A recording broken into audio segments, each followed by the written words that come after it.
Higit na umano ng administrasyon ni Pangulong Bongbong Marcos ang tatlong nagdaang administrasyon pagdating po sa pangungutang ng bansa. Ayon po sa Ibon Foundation, hanggang noong March 2026 na itala sa halos 18.5 trillion pesos na po ang utang po ng Pilipinas. Kung susumahin, nasa 126.6 billion pesos kada buwan ang average na nadaragdag sa utang po ng Pilipinas.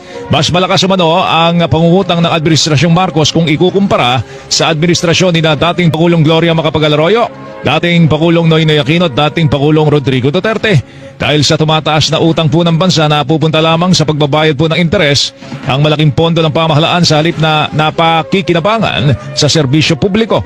Sa pagtaya po ng Ibon Foundation, maabot mga kapuso, makinig kayo, maabot po ang utang ng bawat pamilyang Pilipino sa halagang 663,148 mga kapuso per Filipino family.